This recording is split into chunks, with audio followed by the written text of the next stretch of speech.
Nadasig ang mga media dihang nagkasinabot ang Presidential Task Force on Media Security ug Philippine National Police nga magkahiusa aron batukan ang fake news. Sa usa ka Solidarity Night, gianunsyo ni PNP Chief General Nicolas Torre III ang pagpalig-on sa pagpagawa sa tinuod, transparency ug pagpatigbabaw sa press freedom. To the journalists, you are the frontliners of truth. But in a post-truth world, truth is under siege.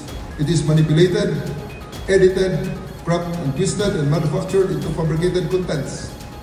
Manipulated contents, imposter contents, misleading contents, false context, false connection, and other types of misinformation and disinformation until the original story is lost.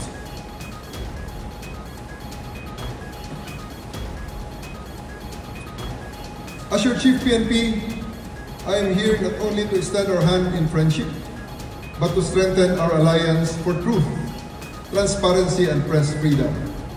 The Philippine National Police believes that access to accurate, timely, and verified information is a cornerstone of a healthy democracy. We are committed to ensuring that no journalist is silenced, harassed, or denied access to the facts that they need to serve the people. Bisan sa PNP, gipaniguro ni Torre na dili matago ang kamatuoran ug hatagan og akses ang publiko kung unsa ang tinuod. Ablisab ang kapulisan sa pagsaway, hilabi na kung ikaayo kini sa PNP. The truth will not be concealed, and access to public information will not be obstructed. We do not fear scrutiny, we welcome it. We believe that constructive criticism helps institution to grow, and that the free press is a vital pillar of law enforcement accountability. Again, law enforcement and media share a single purpose: to serve the public interest. At a time when lies spread like wildfire, our greatest common mission is to protect the truth. We need each other in this aspect. The PNP needs the media to bring information to the grassroots and empower citizens with knowledge and not fear.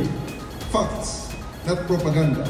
Ang tigong gitambungan mismo ni PTFOMS Undersecretary Joe Torres ug mga miyembro sa media. Kagahapon sa buntag, Hulyo 21, 2025, usa ka broadcaster ang gipusil patay sa Bislig City, Surigao del Sur nga giilang si Erwin Segovia nga naila sa tawag nga boy pana o gipasalig sa PNP nga palawman nila pag-ayo ang investigasyon sa kaso aron masubay ang mga responsable.